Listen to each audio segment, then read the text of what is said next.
Identité. Partie 5 sur 5. Pourquoi nous sommes universalistes. Écrit par Nîmes. Le monde moderne reposait sur la contradiction entre liberté et égalité. La chute du mur de Berlin, symbolisant le dépassement de cette contradiction au sein de l'Occident, qui pensait ainsi sortir de l'histoire. Mais cette parenthèse enchantée fut brève. Le 11 septembre 2001, par cette attaque d'ampleur sur le sol occidental, sonna son retour et l'entrée dans le monde postmoderne reposant sur une nouvelle contradiction, l'identité contre l'universel. Dans cet article, nous tenterons d'expliquer pourquoi nous sommes universalistes. Une condition humaine universelle. Nous sommes tous différents, d'un point de vue physique, cela va sans dire, mais c'est aussi vrai pour la structure de notre cerveau et son fonctionnement qui a un impact sur notre personnalité, nos performances cognitives, notre comportement ou encore notre ressenti. Nous avons un accès au monde conditionné par ces capacités qui nous permettent d'appréhender la réalité telle qu'elle se donne, comme le définit Husserl. Chaque humain est un template similaire aux autres, mais disposant de particularités propres. Nous ne différons pas de nature, nos corps sont globalement similaires, nous disposons des mêmes organes, sauf anomalie, et nous éprouvons la même gamme d'émotions, mais à des degrés différents. Cette différence de degré, qu'on observe à un niveau individuel comme au niveau moyen des populations, et non de nature, laisse donc à penser qu'il existe une façon d'être au monde, un Dasein heideggerien qui est valable pour l'espèce humaine. Il existe donc une condition humaine qui peut être pensée comme partie intégrante de notre identité. En cela, notre point de vue se rapproche de ce qu'Harari nomme l'humanisme libéral, à ceci près qu'on ne pense pas que la nature humaine soit foncièrement différente de la nature de tous les autres animaux, mais simplement que notre rapport au monde est différent, ce qui nous rapproche de fait de l'humanisme évolutionniste. Nous ne sacralisons pas Homo sapiens, pensons que l'espèce humaine est en constante évolution et se dirige vers un devenir qui nous est encore inconnu. Citation de Harari. Tandis que l'humanisme libéral recherche autant de liberté que possible pour les individus, l'humanisme socialiste veut l'égalité entre tous les hommes. Pour les socialistes, l'inégalité est le pire des blasphèmes contre la sainteté de l'humanité. Yuval Noah Harari, Sapiens, une brève histoire de l'humanité. Une quête du sens de la vie commune. Étant la seule espèce disposant des capacités cognitives nécessaires à la connaissance réflexive de sa propre existence, l'espèce humaine peut être considérée comme la vie prenant conscience d'elle-même. Dès lors, questionner le devenir de l'espèce humaine, c'est questionner le sens de la vie. Prisonniers de notre condition d'Homo sapiens, nous sommes naturellement limités par nos capacités cognitives. Nous pouvons mieux appréhender le monde que nos lointains ancêtres, mais nous devons comprendre que nous avons encore une marge de progression sûrement énorme. C'est pourquoi Elon Musk et Harari en sont tous les deux arrivés à se dire que ce qui compte pour l'espèce humaine, c'est de trouver les bonnes questions à poser. À l'instar des traditions de connaissances prémodernes, telles que l'islam, le christianisme, le bouddhisme et le confucianisme, qui affirmaient que tout ce qui est important de savoir sur le monde était déjà connu, la révolution scientifique, en germe dans la Grèce antique, fut la pleine prise conscience de notre ignorance. Dès lors, ce qui compte est de poser les bonnes questions et se permettre de l'identifier au mieux en développant la portée et l'échelle de la conscience humaine afin de trouver les questions dont nous n'avons même pas encore idée. Autrement dit, nous devons faire émerger ce que Harari appelle de son côté Homo Deus. Et Elon Musk y participe grandement en travaillant sur le projet Neuralink visant à améliorer les capacités cognitives humaines grâce à une puce directement implémentée dans le cerveau. Mais Homo Deus n'est pas une fin en soi, c'est une étape, un moyen de faire advenir une forme supérieure de vivant sans qu'on ne connaisse exactement la fin de cette manœuvre. Citation de Harari. La révolution scientifique n'a pas été une révolution de la connaissance. Elle a été avant tout une révolution de l'ignorance.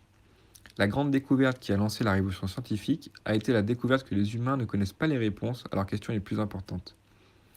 Yuval Noah Harari, Sapiens, une brève histoire de l'humanité. Citation de Elon Musk. Quand j'étais enfant, je me demandais quel était le sens de la vie. Pourquoi sommes-nous ici? Quel est le sens de tout ça? Et j'en suis venu à la conclusion que ce qui compte vraiment, c'est d'essayer de comprendre quelles sont les bonnes questions à poser. Et plus nous pouvons augmenter la portée et l'échelle de la conscience humaine, mieux nous sommes en mesure de poser ces questions. Elon Musk.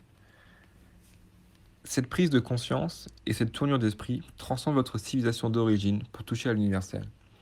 La méthode scientifique est nécessairement universelle. Il n'y a pas de science juive comme certains le dénonçaient auparavant, ou de science blanche comme d'autres le font aujourd'hui. Mais plus encore, il n'y a pas de vérité révélée par un être premier. Comme je l'ai mis en avant, je crois que le but d'une civilisation apaisée devrait être d'éliminer et même de sublimer le ressentiment des individus afin de permettre l'épanouissement des natures fortes et de favoriser leur reproduction tout en s'inscrivant dans son histoire civilisationnelle. Le christianisme comme morale de fort. Certains ont avancé que si nous avons réussi à faire des prouesses sous l'Ancien Régime, c'est parce que l'Église permettait de canaliser le ressentiment des faibles en leur faisant miroiter un arrière-monde accessible au terme d'une vie de souffrance. Un Dieu bienveillant qui trierait les bons et les mauvais. Ils acceptaient ainsi leurs conditions. Le christianisme, morale de faible, contre la morale aristocratique pour les forts, aurait fait tellement d'adeptes qu'ils auraient alors poussé les rois et les empereurs à se convertir sous le nombre, ou simplement pour contrôler les foules de façon cynique. Ce poison aurait fait tomber Rome et plongé l'Europe dans une grande pause. Je pense avoir dit des choses en approchant moi-même, et pourtant, après un long cheminement, je postule que ce n'est pas là toute la raison. Beaucoup pourront essayer de trouver des points d'accord entre Nietzsche et le christianisme en le faisant rentrer comme un carré dans un rond. Ce n'est pas mon cas. Mais en allant au bout de la logique nietzschéenne du surhomme, on retrouve nécessairement certains bienfaits du christianisme épurés de leur scorie. Je postule que, si le christianisme est une morale de faible, les forts le magnifient et que c'est la raison première pour laquelle il a pu se répandre dans l'élite européenne, alors même qu'il fut adopté au début par les plus faibles. C'est parce que le faible comprend qu'il est faible, assume sa faiblesse et n'envie plus le fort, accepte sa situation jusqu'au dénuement le plus total, en refusant le rapport de force, que le fort peut exprimer sa supériorité par la bonté comme la charité. Cette dernière étant un acte librement consenti, où les positions sont explicites. La main qui donne est au-dessus de celle qui reçoit. Et plus on peut donner, plus on est fort. Le faible recevant la charité comprend lui que c'est un privilège qu'il doit au fort et non un droit censé corriger une inégalité injuste. Harari n'a pas compris pourquoi il y avait cette contradiction chez l'aristocrate au Moyen Âge, mais la raison est précisément que le christianisme est une morale de fort. Le christianisme a permis de canaliser le ressentiment, car il a permis au fort d'exprimer sa puissance envers le faible par la bonté. Dans le même temps, il avait pour mission de se montrer fort envers les forts, afin de protéger les faibles ou de laver son honneur bafoué par un autre fort. L'aristocrate du Moyen Âge pouvait comprendre la parabole lui demandant de tendre l'autre joue comme une expression de sa force envers un faible. Tendre l'autre joue revient à révéler sa condition de fort, indiquant ainsi à l'effronté que sa véhémence est peine perdue et que vous pourriez l'écraser. Le duel était, lui, une façon de régler un différend entre individus de natures égales. En proposant un duel, on reconnaît la nature de son adversaire. Lui proposer un duel, c'est les respecter, lui et son rang. Dans les deux cas, le fort exprime pleinement sa puissance. La modernité et ses ratés. Le monde moderne, via les droits de l'homme, a fait énormément de bien au monde. Cependant, il lui a aussi fait un mal immense, bien malgré lui, et à l'Occident en premier. Si les droits de l'homme ont raison de dire que les hommes naissent libres et égaux en droit, ils oublient de dire qu'ils naissent fortement influencés par leur nature inégale et qu'une nature forte appelle de plus grands devoirs qu'une nature faible. Le libéralisme, reposant grandement sur ces principes, a donné lieu à un capitalisme qui peut être extrêmement violent. L'aristocratie ne remplissant plus son rôle fut balayée par des bourgeois ne garantissant pas toujours les nobles principes aristocratiques. Même si on peut noter que la réforme protestante donna une chose intéressante chez les anglo-saxons, pensant que la réussite financière était une reconnaissance de Dieu, mais que, dans le même temps, ils possédaient une culture de la charité et du pourboire comme nulle part ailleurs. Chez eux, l'effort est récompensé, l'argent n'est pas sale et le don est une valeur essentielle. Ils n'étaient pas loin du surhomme, mais il manquait une chose importante. Toutes les façons de gagner de l'argent ne se valent pas. Le plus important est la tâche en elle-même. Si les droits de l'homme, libéraux, n'en ont pas assez dit, le communisme lui en a trop dit. En disant « de chacun selon ses capacités », c'était un excellent début qui exprimait cette différence de nature entre les hommes. Mais ils auraient dû finir par « à chacun selon ses accomplissements », car c'est à l'aune de ce principe qu'on doit juger les actes des gens. Quelqu'un avec peu de capacités, mais les remplissant toutes, vaut plus qu'un autre avec de grandes capacités gâchées. À capacités égales, celui qui réalise plus vaut plus. À réalisation égale, celui partant avec plus de faibles capacités initiales vaut plus. Enfin, les woke, en ne disant que devient qui tu es, et en lui proférant comme seul sens la subjectivation, passent à côté de ce que cette formule recouvre de plus important, l'injonction morale à se montrer à la hauteur de sa nature. Surhomme et éthique personnelle. Comme Nietzsche lui-même le dira à la fin de sa vie, le surhomme, c'est César avec l'âme du Christ. Un homme disposant de la nature la plus haute, la manifestant en usant de sa volonté de puissance mieux que quiconque par de grandes réalisations personnelles, mais doué d'une volonté d'offrir au monde autant que sa nature le lui permet. Qu'est-ce qu'un homme oisif spéculant sur le bitcoin sans rien construire offrirait au monde, quand bien même il donnerait la moitié des intérêts par charité? La tâche en elle-même est importante, nous dit Nietzsche. Les natures fortes ont le devoir d'apporter beaucoup au monde par leurs actes. La méritocratie a cela de supérieur à l'aristocratie qu'elle offre les mêmes chances à chacun de révéler cette nature. En cela, il est important que les hommes naissent libres et égaux en droit. Chacun doit alors essayer de révéler sa nature la plus haute par des manifestations ayant un impact positif pour l'humanité, son continent, son pays, sa ville, sa famille. Plus notre nature est grande, plus notre tâche revêt une importance, mais chacun peut l'exprimer à son échelle. Quelle que soit notre nature initiale, quel que soit l'impact de notre tâche, nous sommes tous égaux face à ce devoir. Nous devons être durs avec nous-mêmes, bons avec les plus faibles que nous, et ne pas éprouver de ressentiment pour les plus forts. Chaque fois qu'on se rabaisse, qu'on manque de discipline, de volonté, de sérieux, ou qu'on se laisse aller et qu'on ne manifeste plus la grandeur de notre nature, on se trahit nous-mêmes et les personnes impliquées par notre devoir. Si notre nature est si grande que notre devoir a un impact sur l'humanité, alors refuser de se donner les moyens de l'effectuer est une trahison envers l'humanité entière. On ne doit pas juger ou mépriser quelqu'un n'étant pas à la hauteur de sa nature, mais on doit être dur avec lui en lui rappelant son devoir. Ce n'est que lui faire respect que d'être dur avec lui. Ça témoigne combien on a de l'estime pour lui. Une vie de paresse, où nous n'avons pas pu ou pas tenté de manifester cette nature, est une vie ratée. Nous devons la finir en nous disant qu'on aimerait la revivre à l'infini. Et c'est à cette fin que Nietzsche usa du concept de l'éternel retour. Devenir est principe vital. Arrivé à ce stade, vous devriez comprendre pourquoi Nietzsche dit « Deviens qui tu es, fais ce que toi seul peux faire ». Nietzsche disait s'adresser à une élite, mais les penseurs postmodernes ont vu dans son message une chose que chacun peut s'approprier, individuellement, pour se trouver, se connaître soi-même en explorant. Les penseurs postmodernes ont vu juste en démocratisant ce principe. Chacun doit se l'approprier, mais son ultime but n'est pas l'individuation ni la subjectivation. Toutes les expériences ne se valent pas. Certaines sont plus nobles que d'autres. Le but n'est pas tant de devenir un individu singulier au sein d'un groupe que d'accomplir la tâche que notre nature nous appelle à réaliser, que personne d'autre ne pourra faire. Si je ne m'occupe pas de ma famille, qui le fera? En le faisant, je deviens un mari et un père, ce qui constitue déjà une tâche noble en soi. Si mes capacités sont plus grandes, alors je dois les mettre à profit pour offrir encore plus. En cela, notre premier devoir est envers nous-mêmes. Faire ce que seuls nous pouvons faire signifie avant tout de prendre soin de nous. Vous ne devez compter sur personne d'autre pour prendre soin de vous. Seul vous pouvez le faire. Le principe que j'évoque n'est rien d'autre que la vie, ce que Nietzsche appelait la volonté de puissance. On pouvait comprendre ce qui pousse un homme à aller mourir à la guerre. Cela semblait aller contre le principe évolutionnaire visant à passer ses gènes. En réalité, ça ne l'est pas.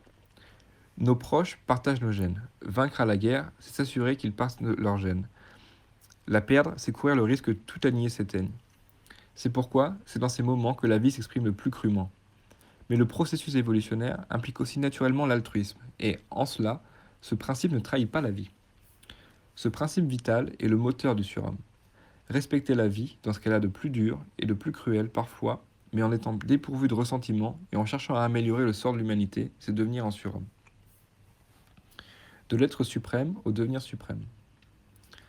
Ainsi, la race est noble car elle a la voie vers le lointain. Je dis bien la race et pas les races, qui ne sont que des conséquences.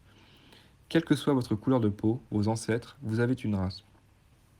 Le corps et le sexe sont nobles, car ils sont les moyens de faire continuer la race, telle que l'appelle la vie. Mais si la race est noble, car elle est la voie vers notre lointain, et que la vie est le moteur du surhomme, permettant d'y accéder en aimant son lointain, alors ce lointain, ce devenir suprême, impossible à concevoir par les conditions d'Homo sapiens, c'est nécessairement Dieu. Ainsi, c'est le devenir qui est sacré. J'aurais pu choisir un nom différent, mais après avoir redonné ces lettres de noblesse à la race, parce que quelques faquins la salissent, il me semble opportun de redonner un sens positif au mot Dieu. Devenir un surhomme nous rapproche, nous et toute l'humanité, de Dieu. Refuser de manifester sa nature, au contraire, nous éloigne, nous et toute l'humanité, de Dieu. Dieu est mort parce que nous l'avons tué collectivement. Mais de la même façon, nous pouvons rendre Dieu au monde. Pas par des textes, pas par une révélation divine, mais en se montrant chaque jour à la hauteur de notre nature, exprimant pleinement notre volonté de puissance en la sublimant dans des actions les plus nobles. Dieu est mort car il devait mourir. Car Dieu n'est pas la cause première, la cause assouvie. Ce n'est pas l'être suprême, comme l'appelait Robespierre. Dieu, c'est le devenir suprême. Ce qui est sacré, c'est le devenir et non pas l'être. Et c'est d'ailleurs pour cela qu'on aurait tort de sacraliser la race comme une chose figée et éternelle, alors que ce qui est grand est son devenir. Dieu ne doit pas être défini.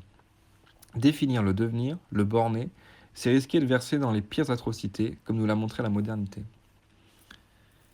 Ce principe réconcilie Prométhée et le Christ, Nietzsche et Dostoïevski, le paganisme et le christianisme. Le néo-païen est un néo-chrétien. Vous vous écharpez depuis des siècles sur des questions comme savoir s'il existe un progrès linéaire ou s'il est cyclique. C'est pour moi regarder la même chose depuis deux référentiels différents. Le mouvement est en fait hélicoïdal. De la même manière que d'un point de vue héliocentré, on pourrait croire que les planètes se contentent de tourner autour du Soleil par cycle, mais en changeant de point de vue, on voit que le Soleil a lui-même une trajectoire et les planètes ne reviennent jamais au même endroit après chaque cycle. Les païens aiment leur terre et leur sang. Les chrétiens aiment leur Dieu. Dieu, en tant que devenir suprême, vous dit d'aimer votre sang et votre terre. L'être suprême est le bâton qui vous promet la punition. Le devenir suprême est la carotte qui vous pousse à être meilleur. Il sélectionnera les individus et les peuples qu'il aime le plus, car ce sont ceux qui s'aiment le plus en premier lieu et veulent apporter beaucoup au reste du monde dans une charité bien ordonnée. Ainsi, le pari de Pascal n'a plus de sens. Croire en ce Dieu, c'est être gagnant à tous les coups. Soit il existera et vous aurez permis de l'atteindre, soit il n'existera pas, mais en ayant vécu comme s'il existait, vous aurez eu la meilleure vie possible. Pas une vie de privation spéculative, pas d'enfer potentiel. Croire en lui, c'est s'assurer qu'à la fin de notre vie, on ait envie de vivre encore à l'infini. Ne pas y croire et ne pas suivre les préceptes nécessaires à la vie, c'est se donner la possibilité de ne pas sélectionner ce qui est noble et, à la fin de sa vie, éprouver des regrets. La révolution scientifique, aussi nécessaire qu'elle fut, s'accompagna d'un véritable problème de nihilisme. La grandeur du christianisme était de permettre que chacun fasse preuve de discipline et remplisse la tâche qui lui était due du mieux qu'il puisse, quelle que soit sa nature et sans ressentiment, condition première pour une société harmonieuse et d'excellence. Par tradition, la modernité a pu capitaliser sur ces dispositions humaines avant qu'elles ne se perdent peu à peu au fur et à mesure que la croyance en Dieu fut détruite. En libérant la connaissance et la technique, la science a amené au monde des bienfaits incroyables. Cependant, elle lui a fait un mal encore plus grand en lui enlevant le sacré. Mais cette conception de Dieu réconcilie également la croyance et la raison, le spirituel et le scientifique, puisque la science s'occupe de ce qui est, et que mon Dieu, en tant que devenir, n'est pas. Le profane et le sacré sont ainsi bien séparés, sans empiéter l'un sur l'autre. Un Dieu comme devenir suprême, suivant les principes de la vie et du cosmos, n'est pas incompatible avec la science. Au contraire, la science permet de le comprendre et de s'en rapprocher sans cesse. Il permet d'offrir le cadre moral permettant d'orienter la technique vers les tâches importantes et de détacher de celles ne servant pas la vie. Elon Musk, surhomme par excellence. Étrangement, le peuple incarnant peut-être le mieux ces principes n'est pas occidental. Ou de moins il ne l'est plus, car je pense que la France, à une époque, aurait pu y prétendre. Ce peuple, ce sont les Japonais.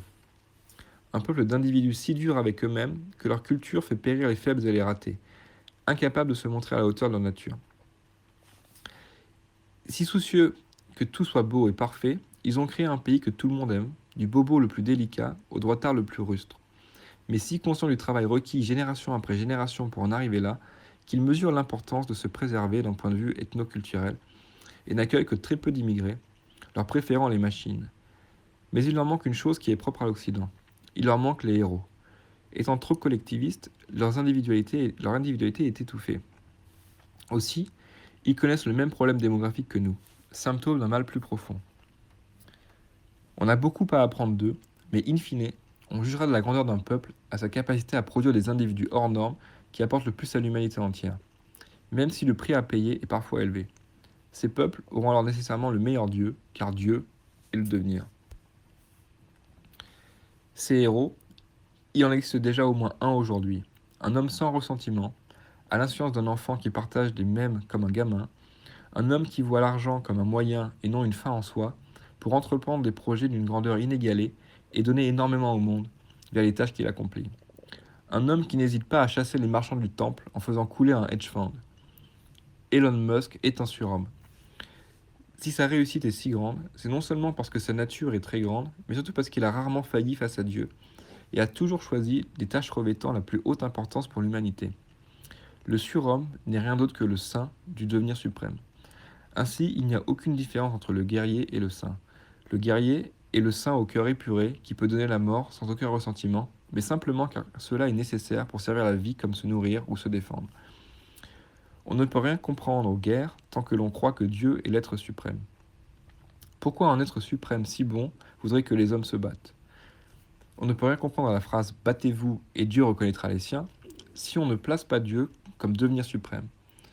Dieu aura choisi les siens, car de facto, les vainqueurs sont ceux qui continueront leur devenir et ainsi se rapprocheront de Dieu, du devenir suprême, de l'effet dernier. Ce sera leur destin, car le destin, c'est ce qu'on ne peut pas changer.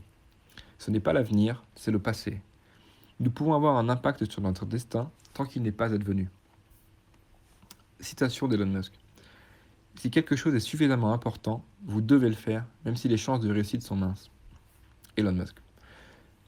Ainsi, le grand remplacement, aussi tragique soit-il, n'est qu'un symptôme. Le problème de fond est qu'une part trop importante d'Européens refusent de servir la vie. L'avenir appartient à ceux qui font des enfants, se défendent des attaques extérieures et croissent. Trop en Occident aujourd'hui ne font plus d'enfants, ne veulent plus se défendre et veulent disparaître. Les immigrés eux-mêmes font moins d'enfants après quelques générations. Si le premier peuple victime sera les Européens, le grand remplacement est en fait un phénomène constant et permanent, une grande machination contre la vie, comme aime à l'appeler Renaud Camus. Les conservateurs nous disent qu'on doit revenir au christianisme pour ses valeurs morales, que la technique aspirerait l'âme et épuiserait l'énergie vitale des peuples au sein desquels elle se développe. Les collapsologues les rejoignent sur le danger de la technologie et voudraient qu'on décroisse. Il n'y a rien de plus faux. La morale des conservateurs est mauvaise, car elle part d'un mauvais postulat. La technique est neutre. Elle peut servir les plus grands desseins comme les plus bas instincts. L'avenir appartiendra aux peuples qui usent de la technique pour servir la vie. Ceux qui auront le plus de surhommes, servant Dieu comme devenir suprême. On pourra tenter de se préserver en tant que peuple par des moyens politiques aussi longtemps qu'on voudra. Tant que notre peuple n'aura pas renoué avec cette pulsion de vie, ce sera peine perdue. Un peuple n'est jamais que la somme de ses individus, et la race n'est jamais que les individus se reproduisant. Seuls les peuples avec les individus ayant le plus de vie en eux survivront, pas les plus intelligents. De fait, ce principe est universel, et en cela, nous sommes universalistes. On ne peut pas éprouver de ressentiment envers un peuple qui exprime son désir de vivre en se reproduisant. On ne peut que se désoler de ne pas en faire de même. Ainsi, les individus à la plus grande nature, mais aussi les peuples disposant de la plus grande nature, ont le devoir de se montrer à la hauteur de cette nature. Sinon, ils seront remplacés. Les Japonais n'y échapperont pas non plus. En refusant ce principe vital, le Japon de 2100 ressemblera à la France d'aujourd'hui. Citation de Ernst Junger. Je suis un anarque, non pas parce que je méprise l'autorité, mais parce que j'en ai besoin. De même, je ne suis pas un non-croyant, mais un homme qui exige quelque chose qui vaut la peine d'être cru. Je me suis longtemps défini en tant qu'athée, comme en témoignent certains de mes articles. Pourtant, je me suis toujours demandé pourquoi tous les peuples avaient des dieux. Par quel procédé l'évolution a-t-elle voulu que les peuples croyant en des dieux furent sélectionnés? Je voyais que ça devait être un avantage, mais lequel? Et comment choisir délibérément de croire? Il m'était impossible de croire aux dieux chrétiens, Allah, Yahvé, Gaïa. Je voyais ça comme une offense à l'esprit. On ne choisit pas de croire en n'importe quoi. Pour croire, il faut que ce soit possible. Ma conviction est que tous les peuples avancés connaissent une révolution scientifique, rendant la croyance en leur dieu obsolète, et finissent par se faire remplacer. Les Grecs, sûrement, ont-ils trop usé de leur raison. Ce qui est tragique, c'est que cela condamnerait l'humanité à ne jamais franchir ce grand filtre, passer un certain niveau d'intelligence qu'Elon Musk définit lui-même comme un but, une étape à franchir. Ce qui me rassure cependant, c'est qu'il n'y a pas de vestiges de civilisations anciennes plus avancées que nous. Pourtant, peut-être que cette condition est quand même indépassable, ou peut-être que le transhumanisme permettra de la dépasser. Mais je suis convaincu à présent que la civilisation doit sélectionner les forts et doit donc se doter d'une morale aristocratique reposant sur une croyance forte. Je préfère encore un mensonge qui sert la vie à une vérité qui la rabaisse. J'en suis de plus en plus intimement convaincu. Jésus et Nietzsche avaient un message très similaire. Mais comme le message de Jésus a été déformé pour le transformer en une morale tenue par une église, par saint Paul de Tarse, celui de Nietzsche a été transformé par Michel Foucault pour le vider sa substance et n'en laisser qu'une morale qui sert la mort de ce qui est fort. Les universités sont nos nouvelles églises, car on a bien tort de parler de marxisme culturel. Ce que nous voyons à l'œuvre, c'est du nietzschéisme, mais il est au Christ ce qu'était le christianisme. J'étais un anarque comme Ernst Jünger, le président de Will, un individu sans Dieu ni maître, mais contrairement aux anarchistes, en attente de ces deux figures dans la mesure où il reconnaît pleinement comme un Dieu et un maître valable. J'ai aujourd'hui un Dieu et un maître.